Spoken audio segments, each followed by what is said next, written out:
Hello and welcome to the 2023 Southeast Collaborative Online Conference.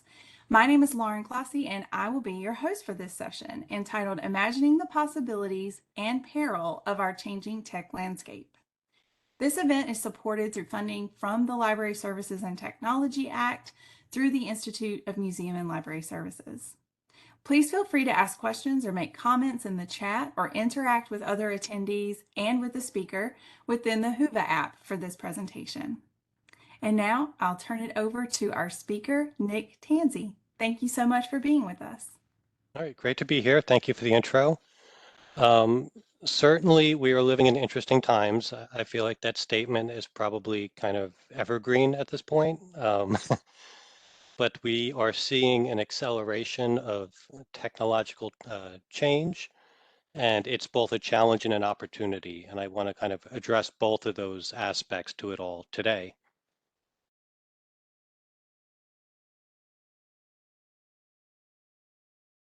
So change is the only constant in life, right? This is a pretty true statement and feels especially pertinent today.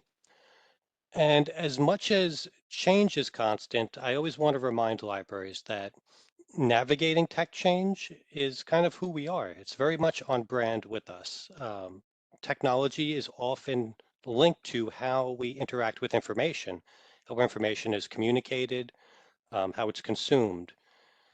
And when we think about libraries and we think about tech change and our role in it, just go back a few decades. And if we look at the rise of the computer and how that impacted us and how we adapted to it and adopted it, how our libraries helped our patrons navigate that change. The computer impacted how people, work.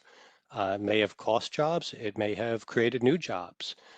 And the computer gave way or evolved, and you have the internet, and the internet also evolved. You have Web 2.0, you have the rise of social media, you have now the rise of the metaverse, artificial intelligence.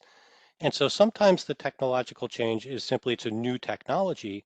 Sometimes it's an evolution and a maturation of an existing technology. And in both cases, it has a disrupting effect. It confuses a lot of people, and the library steps in and provides access to the technology, contextualizes the information, and oftentimes we adapt and adopt the technology to augment our own work, to become more productive, more efficient, more creative. And so it's always good to remember that even as everything changes and everything continues to change, we've done it all before. Um, but there are some mitigating factors in this case, one of which is the pandemic effect. If everything seems a little crazy right now and a little, the pace is certainly quickened, the reason behind that is, a once in a century public health crisis happened and continues to happen. And that has pushed a lot of changes, some of which we'll discuss today. But that's certainly something that has moved things forward, has quickened the pace, has in some cases forced our hands to move quicker than maybe our 5-year plans were set up to do. And so we'll look at that, but also other different factors, and really identify some of the big trends and themes that are occurring, and what they mean in the here and now, and what it means for us as we continue to adapt and try to get ahead of things, not just be reactive, but be proactive. And really, we'll be looking at 4 major trends, which leads us to the first trend, and that is the virtualization of services. Now, this is an existing trend, right? None of us need to know that our collections are increasingly digital, that we have more of a web presence than we had, a few months or a few years ago. We're now, it's tough to think of the internet as several decades old, but here we are. Um, but again, the pace of this has changed. We've had a crash course in virtualization. So what is that current state? Where do we find ourselves right now? Well, one of the big changes for libraries in particular is the growth of virtual programs. Now, this is something that we've all done a bit, but we've had to scale up very quickly. Now, all of you are in different states. I'm coming from New York. For us, March 15th of 2020, everything shut down, and we were shut down for about 5 months where we couldn't get in our building. But all of us, to some degree, have adapted with virtual programs, whether it meant that our buildings were closed, whether it meant that we wanted a socially distant option for people. We all kind of jumped in here. And it's a bit interesting because for many of us, we did virtual programs in part to continue to serve our community. It was for service continuity. We had power users and we wanted to keep giving them that story time they came to, right? With those exercise classes.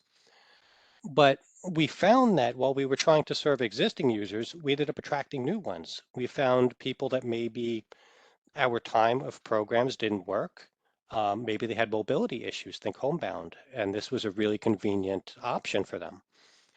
Um, you know, in the pursuit of our existing customers or existing users, we found new ones, and that's pretty interesting. And now we have to kind of work to hold on to them. This is a new development, but one that people find to be convenient. Separately, we found new audience, well, aside from new audiences, we found new partnerships. We found that we could, in some cases, create these ad hoc kind of collaborations with other organizations. Once you take space and distance out of the matter, it's really easy to partner with a library that's out of your district um, and go halfway on a program that maybe is more of a niche audience. You could find partners that were across the country that were healthcare facilities as you provided healthcare information.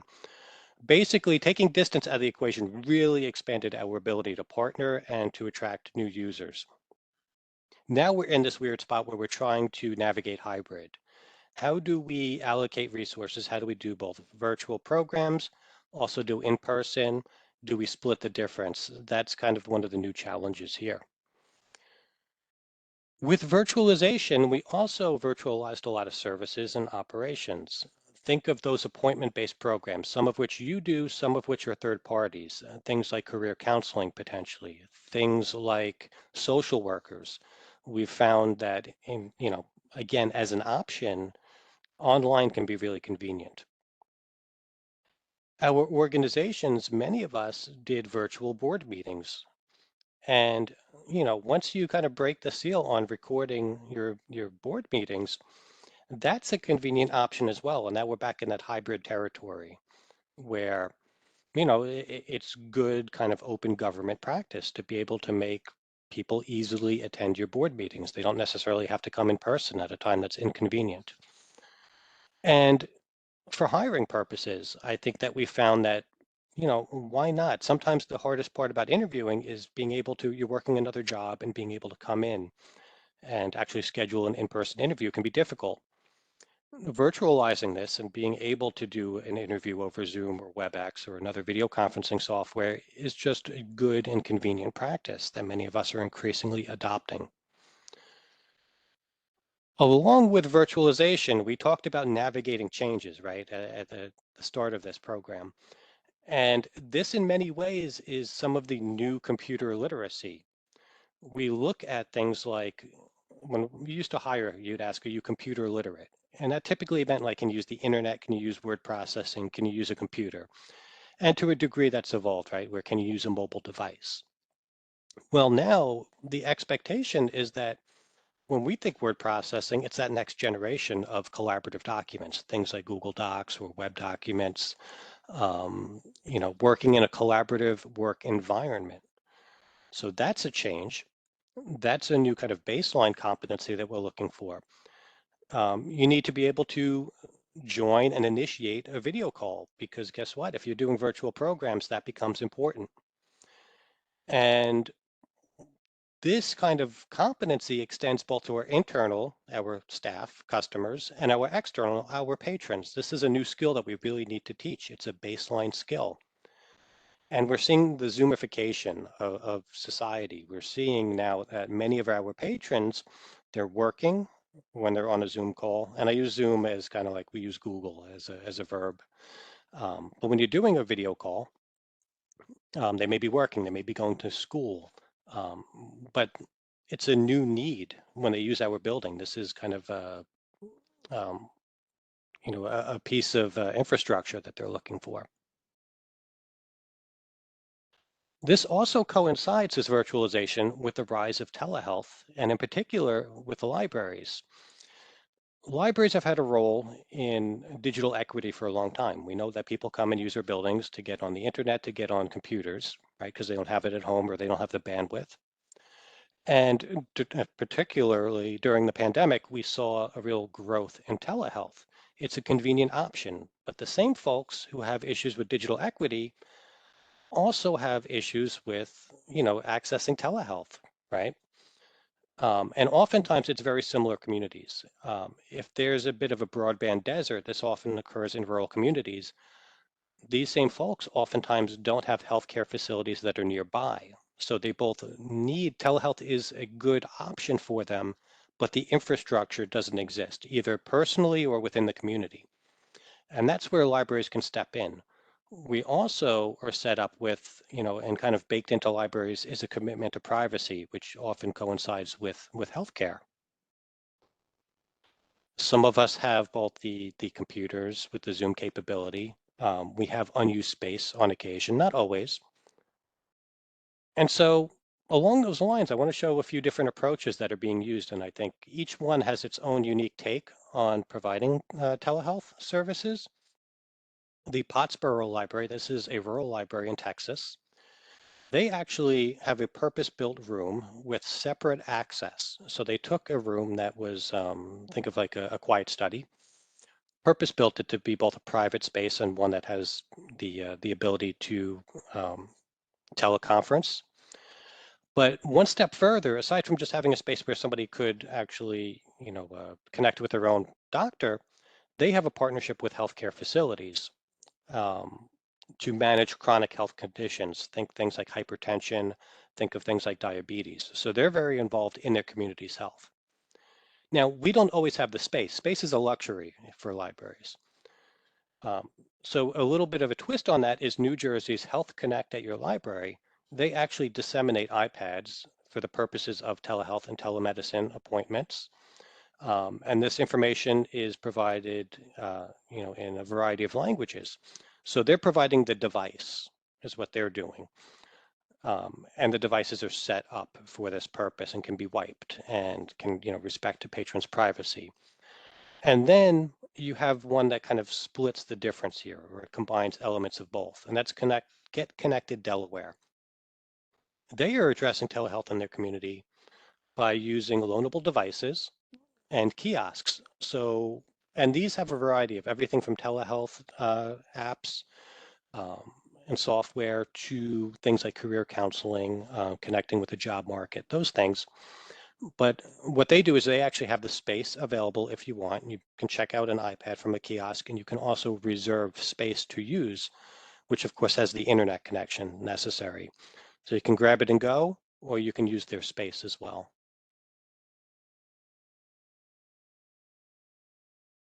Now, I did say it's the promises and perils, right? So getting to the perils, there's some growing pains when it comes to this virtualization that we're seeing. One of those things is a strain on infrastructure. Back in the beginning days of the internet, you knew when somebody was like downloading a picture of a cat, right? Because it would slow your internet. Or if they were streaming a cat movie, because the internet is 90% cats. But these were different than ways of taxing the bandwidth. And as bandwidth expanded, there were different activities that were more data intensive, right? So just pictures, music, those types of things. Napster. um, but now that Zoomification we're talking about, those video calls, when a lot of people are doing that, that is a strain on your bandwidth. And this is kind of the new digital equity. Digital equity being having access to the computers, to the devices, the bandwidth that is necessary to fully participate in society. And that's a moving target. Digital equity has changed because it used to just be, a couple megabytes worth of bandwidth. Now, fully participating in society might be going to virtual classes. It might be working from home, or at least remotely. So your needs, your patrons' needs have changed in order to fully participate in society. And that's a new strain on your infrastructure. There's people that need bandwidth. There's folks that need the physical space. Zoom and video conferencing is complicated because it's not just necessarily one-sided, it's often conversational. So folks need that quiet study space, but also to have a conversation, albeit a virtual one. When we look at virtual programs, these are things that you're making a lot of videos, and that takes up a lot of storage space. And that's something that you have to figure out. And it can be quite expensive. There's also legal concerns. We dove into virtual programs, kind of in crisis mode, but we didn't necessarily make those adjustments in our existing contracting or program contracts to deal with IP matters, intellectual property. Do you keep it in perpetuity? How does this all work? We have to formalize these things and get a little more, now that they have more of a sense of permanence in our service offerings, we have to figure them out, figure out all that legalese. And then the virtual, the internet, the computer, it typically comes with a degree of privacy concerns. As we figure out hybrid programming, not everybody wants to be on video. Sometimes they're in person because, their plan isn't to have their video of them doing their exercise class on the internet. So you really have to be careful with privacy concerns with hybrid programming. It's a friction point. And many of us use social media both to post our videos, basically as a program platform. And that's concerning too, because social media is the opposite of privacy. And then finally, it's a matter of resource allocation. We're all trying to figure out what that balance is. What's the appropriate amount of virtual programs to offer versus in person? How do we do both those things on our existing budget? Knowing that this is a cost, it's a cost in, in actual dollars. It's also a cost in staff time. A virtual program takes a long time to make, particularly when it's pre-recorded and you're doing multiple cuts, multiple cameras. It's a very labor-intensive thing.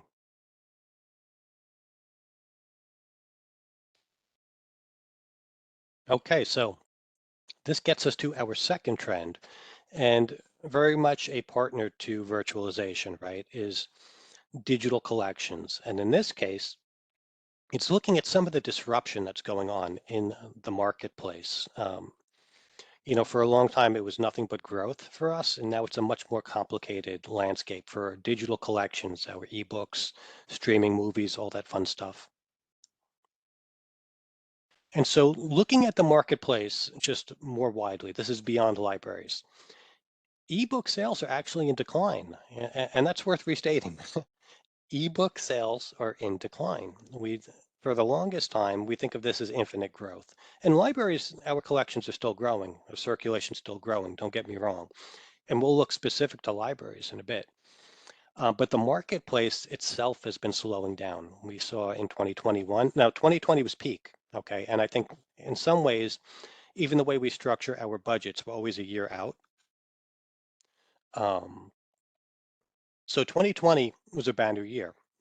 Pandemic, it was bad for a lot of things, but it was very good for digital content. And so ebook sales were up. 2021, it went down slightly, and there was an expectation that maybe that was just a recalibration. But 2022 continued to see a decline of 6.3%. So that tells us now that, maybe that 2020 was a peak year. It wasn't necessarily the new normal. At the same time that in the marketplace, and again, we're looking at publishing, the publisher's side of things, at the same time that there's been this huge growth in ebooks, but now moving to a decline. It slowed, it plateaued, it declined the last 2 years. We're seeing a big growth in digital audiobooks, and a lot of companies are investing a lot of money. The market itself expects from 2020, the audiobook market to be worth $3.3 billion, up to $15 billion by 2027. And so a lot of companies are pouring money into this. And that's where you see things like industry consolidation, which is also a new normal in these marketplace. Overdrive recently bought RB Digital, again, that audio content that everyone craves, and of course Canopy, a video streaming service. Spotify You note that they're spending a lot of money on things like podcasts. They also now have acquired an audiobook publisher that many libraries are familiar with, Findaway. Oh, and I want to point out one thing too. Ebooks in the libraries are growing. What's interesting though is, audiobooks are very much impacted the by commuter traffic. And so for libraries, you may have noticed that your audiobook collection, which had been growing by 20, 30% a year, it didn't decline, but the growth slowed. Um, Expect that to tick back up now as commuter traffic picks back up, as work from home starts to evaporate, at least to a degree. Speaking personally, I'm somebody that consumes a ton of audiobooks, but I do it when I'm in my car.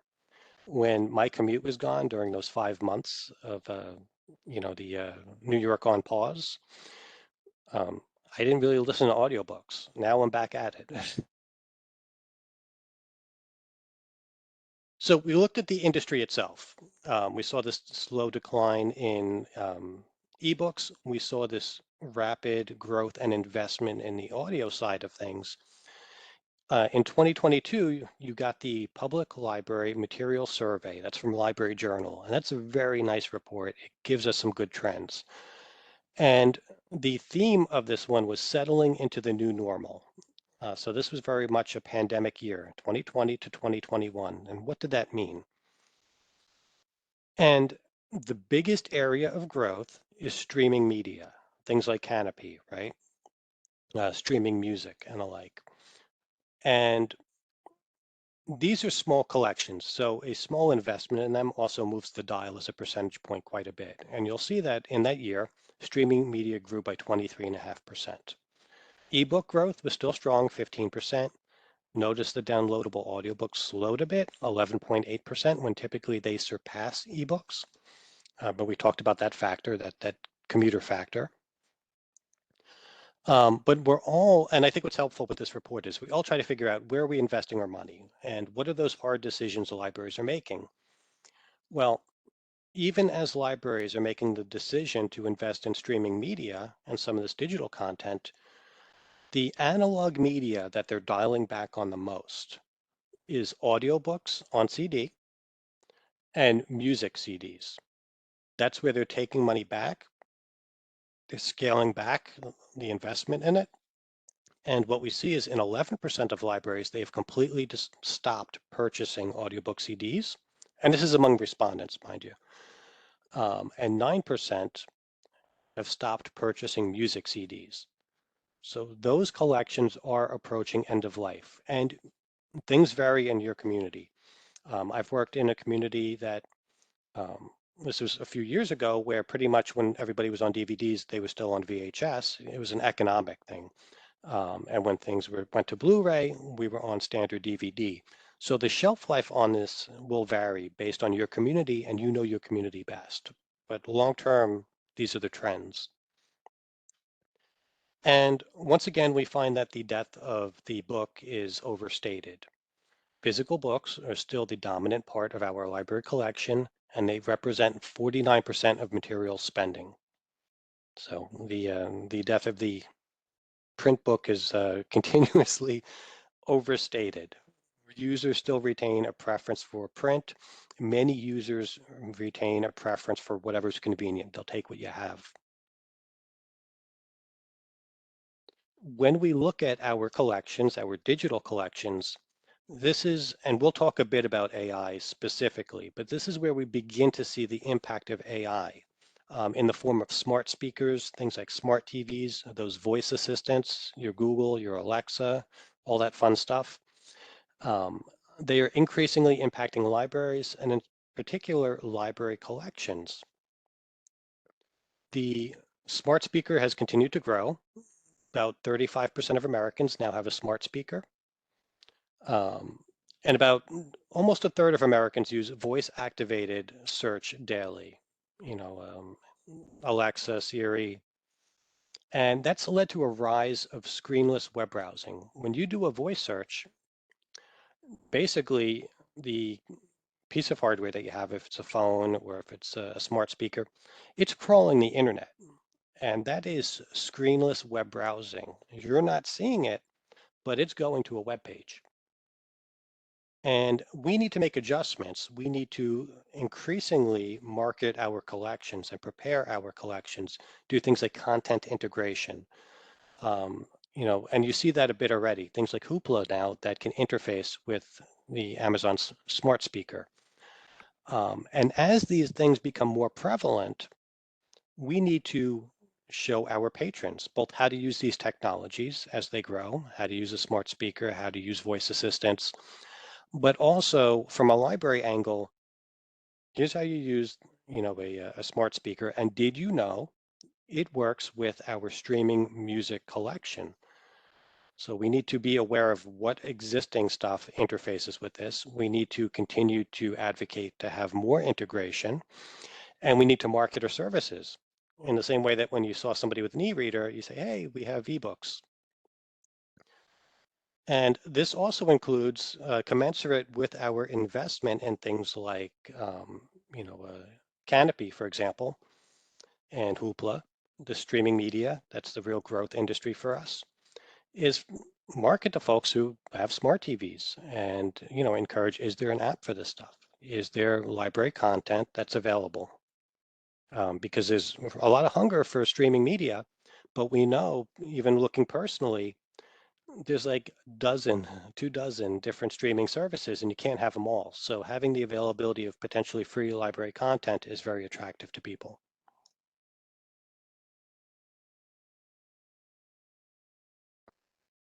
Okay, so trend number 3. I did say we'd talk about the rise of artificial intelligence. This went from something that seemed like it was very distant, far future to now it's one of those things that you can't escape, right? We're being bombarded by tales of ChatGPT and horror stories about really aggressive and weird AI. um, it is something that is going to be a big conversation in libraries for the foreseeable future. This is very much a revolutionary technology. So we're going to look at it from a few different angles. Uh, the first of which is this use of generative AI as a library marketing tool. And generative AI is basically, instead of AI just processing information, in this case, it actually engages in the act of creation.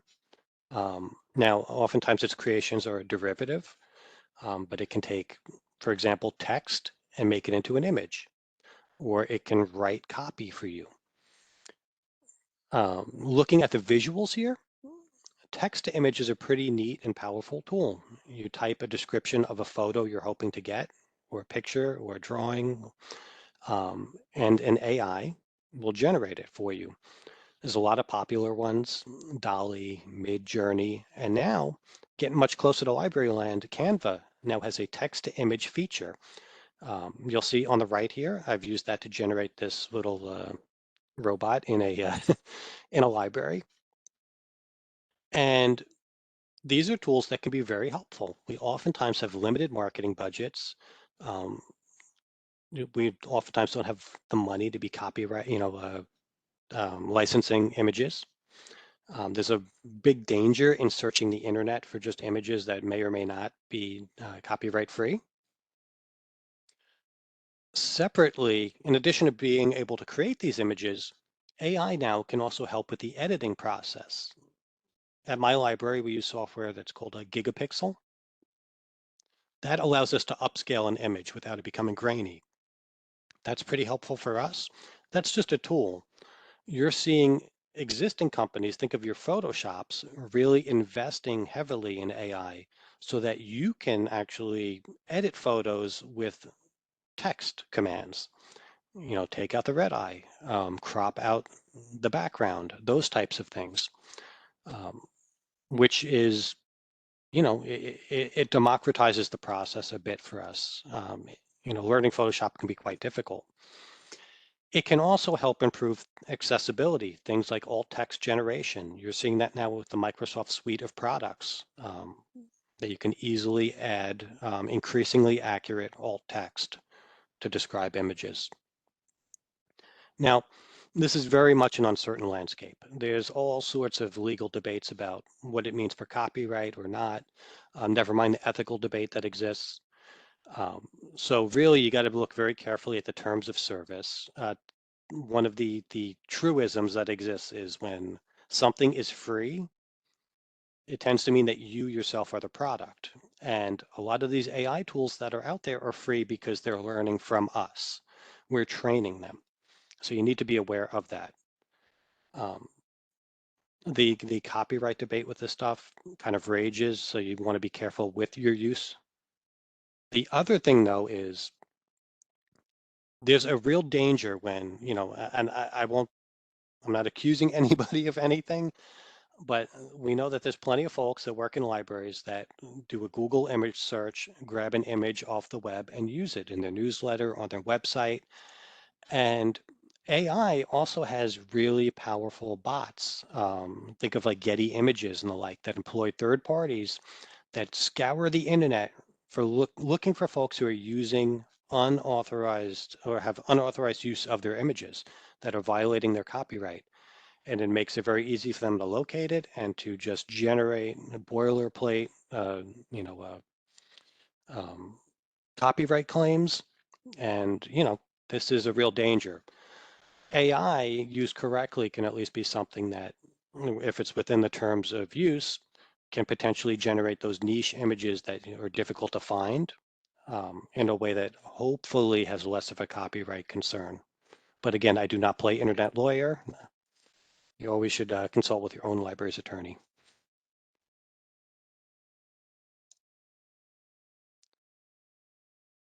Now, we had seen how smart speakers, and which is very much a machine learning AI powered tool, how they're accessing our collections. But artificial intelligence is also doing a lot and is impacting our collection development uh, in the here and now, and we're seeing some changes down the line. The first thing that we see coming is collection development tools. Companies like Overdrive are very invested in AI. They're developing a next generation collection development console called Read Intelligence. Um, And it has the potential to do a lot of things. For example, determine Lexile scores. We know that not every book has a Lexile score attached to it. AI can very quickly and efficiently provide Lexile scores to reading materials. So that's helpful.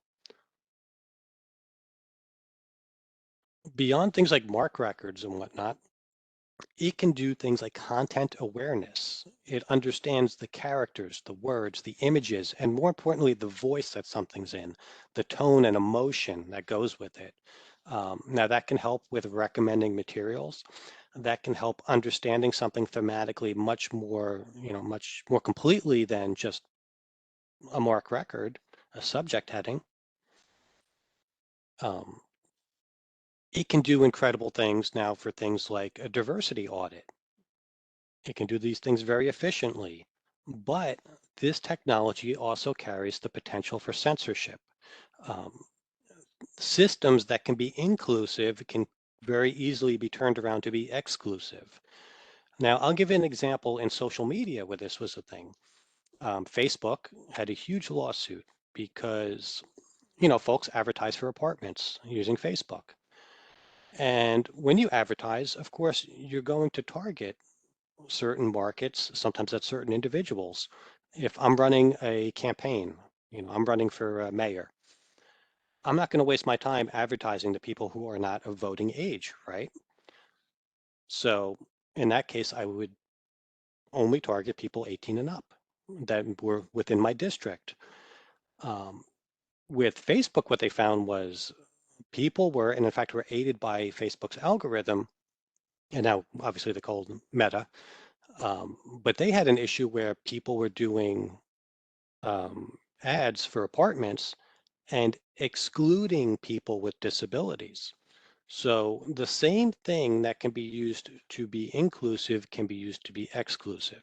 In the same way that we can audit our collections and use AI to identify, um, books and authors and subjects that are otherwise lacking and expand access, these things can be used to very subtly cull these things, in particular in a digital collection where you don't see somebody grabbing a book off the shelf. You don't see it going into the garbage. You don't see the empty shelf in the same way with the digital. So that is concerning. Again, though, AI can also be very good for access and accessibility. We look at things like AI narration. Um, Spotify and now their new company they bought, Findaway, are investing quite heavily in AI narrated audiobooks. We're beginning to see these things pop up on Apple. Now, if I am a narrator, that's a concerning technology for me. I'm an avid reader of audiobooks, and the narrator is very important to me. It can make or break a book for me. Remember now, we're thinking of these things as they were. These voices are far less robotic and they're far more human-like. Now, this is a disruption in the marketplace, but why is it good for accessibility? Well, audiobooks are an accessible option for a lot of people, and not everything gets made into an audiobook. Audiobooks are quite expensive, but if they can be done inexpensively, now books that maybe never would have been made into an audiobook, think of nonfiction, anything that's not terribly high interest, um, they may get made into audiobooks because it could be done inexpensively and efficiently. That expands access. So there's a lot of good and a lot of bad, that promise and peril of technological change. The other way AI we see impacting library collections and collection development in particular is voice assistants. Um, if you work with ebooks and audiobooks and streaming movies and all of these services, inevitably you're troubleshooting them for patrons, and that can be quite time consuming. Um, AI-powered voice assistants has the potential to take a lot of that lift, do it efficiently, do it 24/7. Um, I'm going to give an example from Libby. Again, Overdrive has been investing quite heavily in these technologies.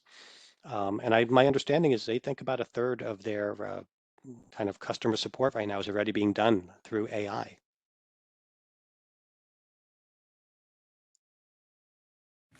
Hey Google, talk to Libby.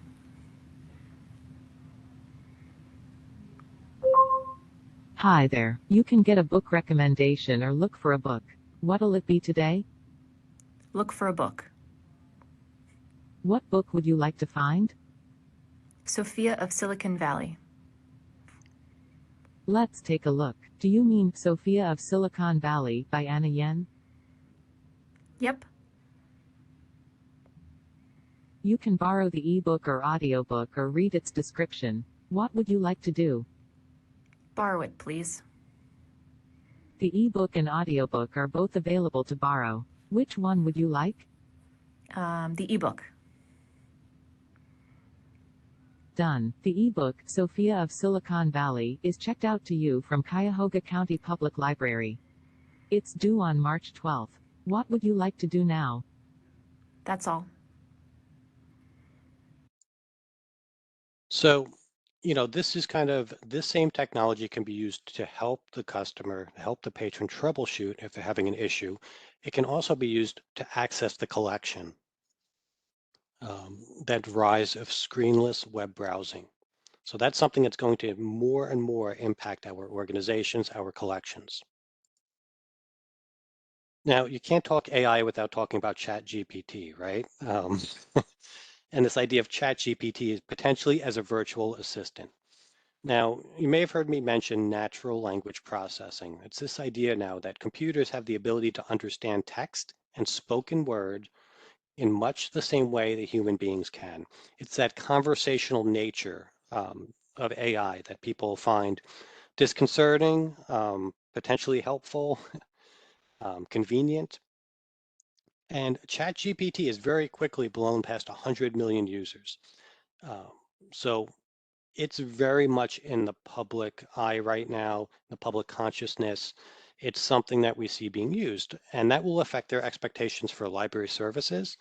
It's also something that we ourselves can use, albeit with caution.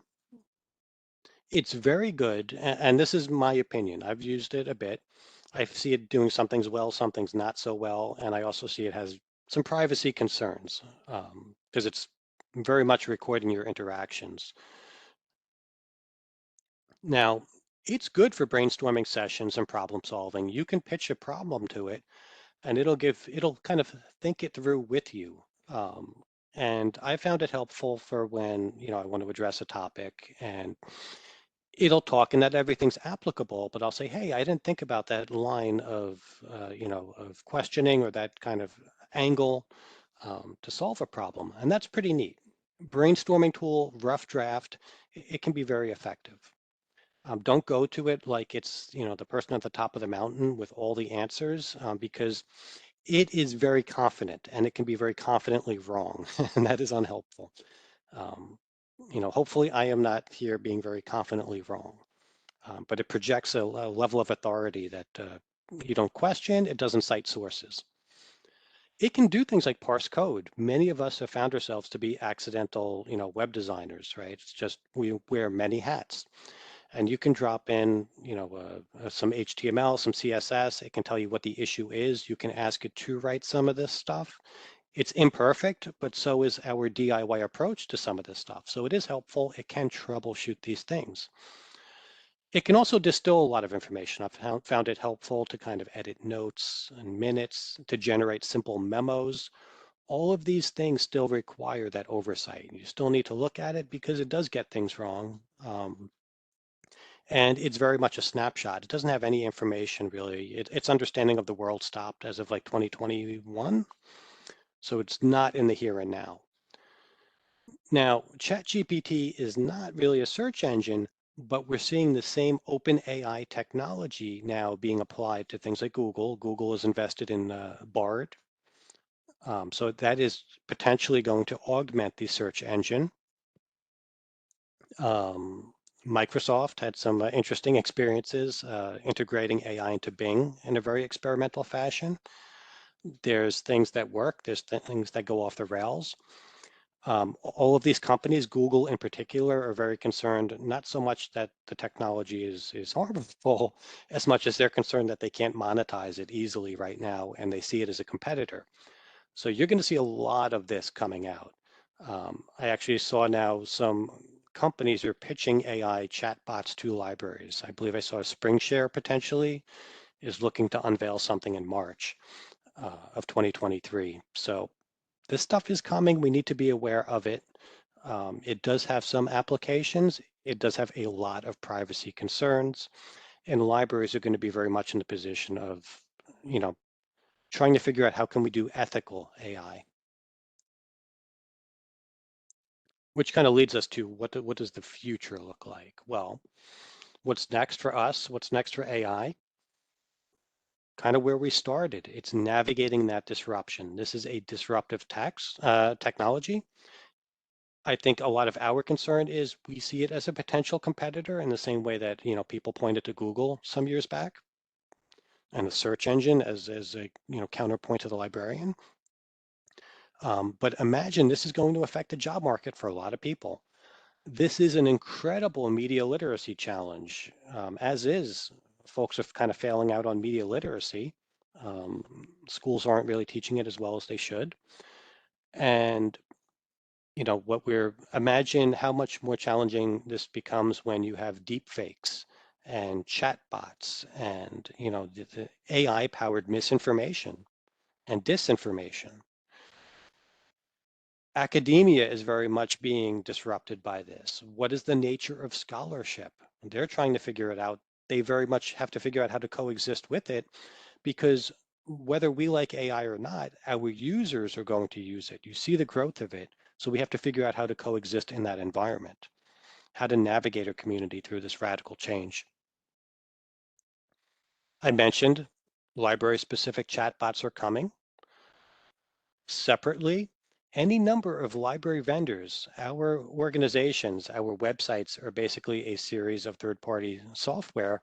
It's all stitched together for one unified library experience.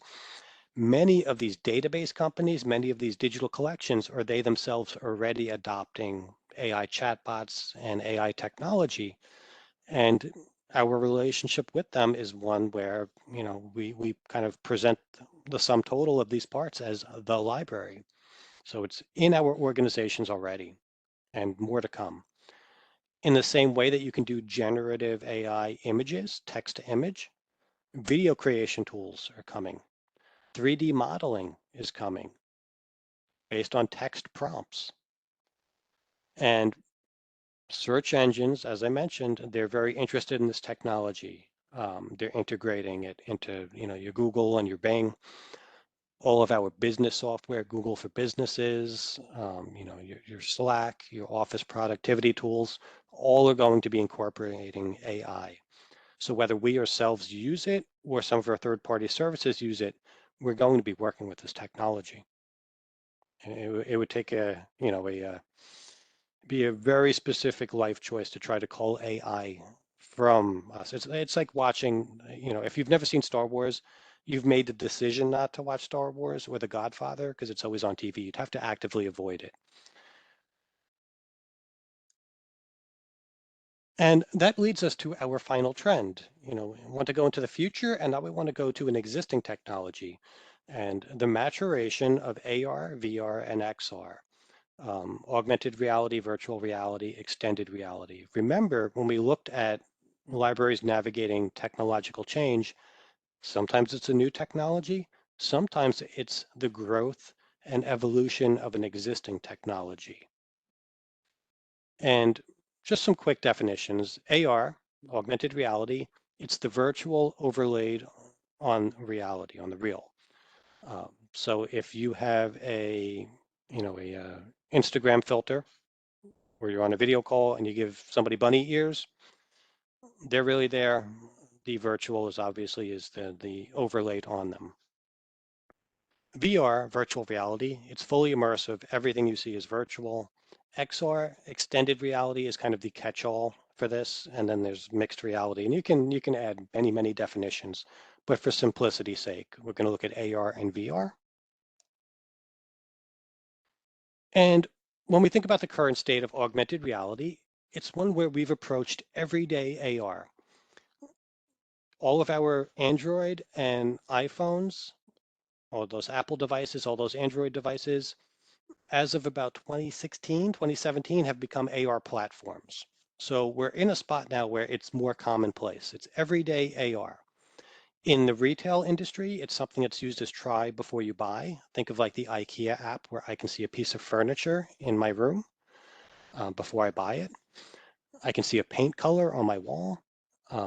If I wanted to try out glasses, I can go to Zenni Optical, and I don't get any referral money for the stuff, but I can see what the glasses look like on my face. So it's try before you buy. Libraries aren't really in the business of try before you buy, but because this is a way to present information, we are in the business of using augmented reality to, and I'm being a little punny here, to augment library programs. What does that mean? Well, if I'm doing a gardening program, it might make sense to show folks that there's a gardening app that can do plant identification. It can look through their phone, see the actual plant, and identify it for them. If I'm doing an astronomy program, I have an augmented reality tool that can potentially show them star maps. Those types of things. Digital equity, there's still issues there, but at this point, close to 90% of adult Americans do have a smartphone, one that is capable of experiencing augmented reality. And then filling the gap, library provided devices, things like iPads, can make up the difference there. We've moved now to content creation. This is especially popular in schools, things like CoSpaces EDU, where you can craft a augmented reality experience. So this stuff is very common in retail. It's very common in education. It's something that libraries are increasingly adopting. Where it's also changing things for us, we're in the information business. It's impacting how we find and retrieve information. Things like Google Lens tells you that you can search what you can see, being able to look through the viewfinder, being able to have Google results presented in AR. Things like Google Translate, where in real time, I can look at a menu that's maybe in Mandarin, and have the language of my choice, in this case I would do English, would be overlaid in real time. This is changing the nature of the search, of how information is presented. Looking specifically at a web search, and in this case a Google search, what does that mean? Well, if I did a Google search on my phone, and you see that there on the left, for the anglerfish, for example, I felt like I was getting too much sleep, I needed a little nightmare fuel, I searched for this creature that lives at the bottom of the sea. And I have this option to meet a life-size anglerfish up close. And this is based off of a Google search in the Google app. If I view in 3D, you see here on my right, this is my phone now turned into landscape mode. And there's no sound with this, but this is, I get to see an anglerfish in my space. That's actually my dimly lit work office. So it's a visual way of presenting information. And this is growing. It's becoming increasingly commonplace. And it's another way to present information, as well as to search if we go back to the example of Google Translate and OCR, optical character recognition. Now, sometimes AR technology, we don't see the utility in it. It feels like one more thing. It feels like it doesn't really do anything terribly helpful. It's a lot of puffery. But I want to give you an example of the convergence of several technologies: wearable tech, because in this case, we're going to look at the new Google glasses that are in beta, augmented reality, and artificial intelligence, AI, in particular, that natural language processing.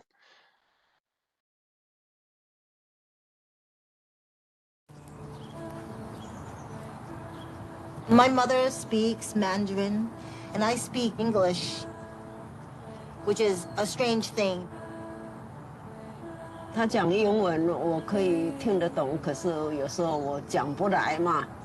We'd love to be able to share with you a new prototype we've been working on. You should be seeing what I'm saying, just transcribed for you in real time, kind of like subtitles for the world. What we're working on is technology that enables us to break down language barriers, taking years of research in Google Translate and bringing that to glasses. You see me? Oh, sí, sí te veo. I'm actually looking straight into your eyes, and it seems like you're looking right at me. Oh, sí, sí, estoy viendo lo que estás diciendo para ayudarte. Making access to information just instant and intuitive. By doing that, technology fades into the background, and we're more connected with the people and the things around us.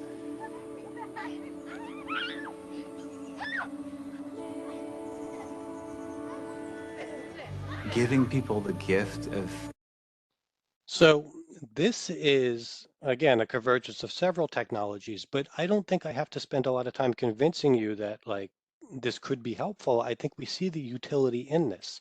Imagine having something like this at your public service desks. Removing language as a barrier, how incredibly helpful that would be, how much that expands access to library services. And so again, this is something that's in beta, but this is where we're headed, and this very much fits into the library service model. So that's augmented reality with a few other technologies blended in. Very briefly, when we look at virtual reality, we're seeing the rise of the all-in-one device, things like the Meta Quest.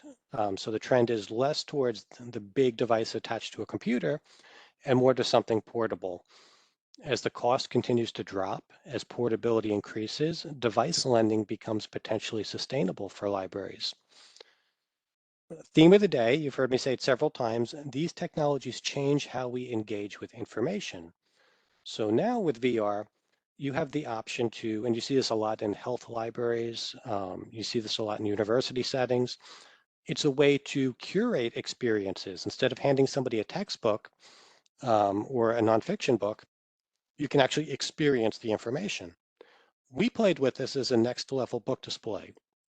In my library, what we did was we took we're doing the 50th anniversary of the moon landing. We of course had our book display, but we also had a VR headset where you could actually get into the lunar module and experience the moon landing, or at least a simulation of it.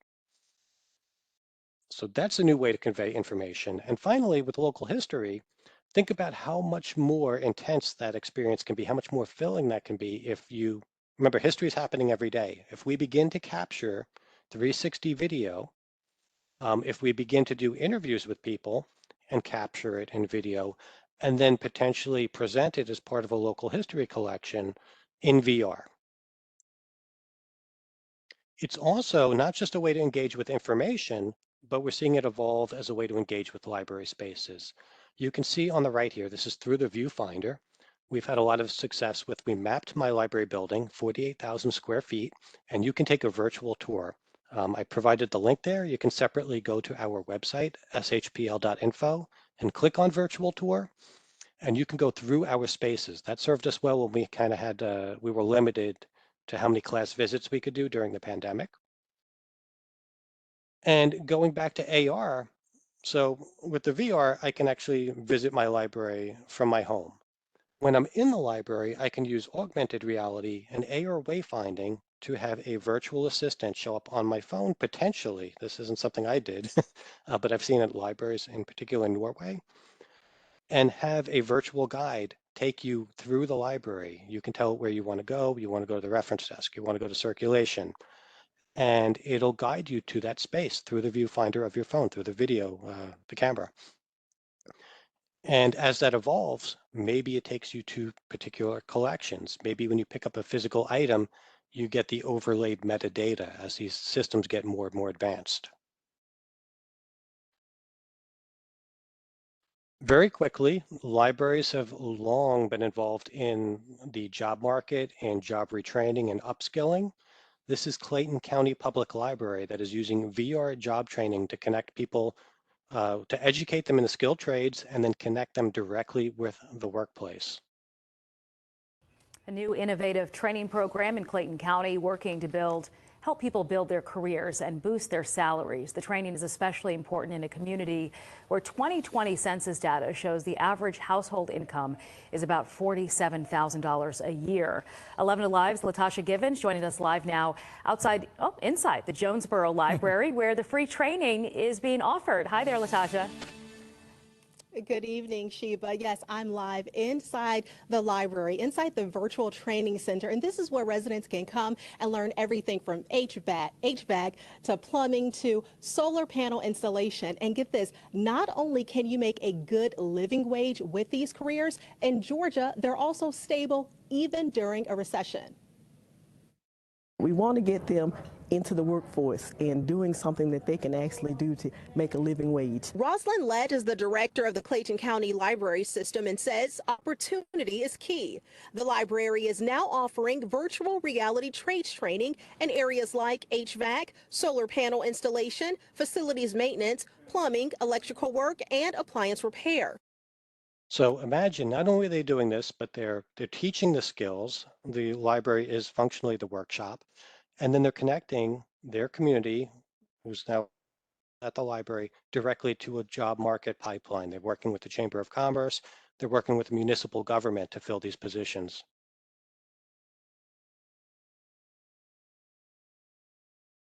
And the final thing that I thought was interesting is we know that mental health has been affected, particularly with our youth. During the pandemic, isolation has really had deleterious effects on mental health. This is a toolkit. It's called vrtality.org. It's a customizable program, and it is a partnership between the Institute of Museum and Library Services, public libraries, universities, it supports teen mental health through the co-design of a virtual reality experience. Basically, it guides teens through building virtual environments that are meant to encourage mental health, and then their creations are accessible by others to also boost their mental health. So it's a neat kind of VR therapy that's very creative in nature. I've linked to that toolkit, vrtality.org. It's customizable.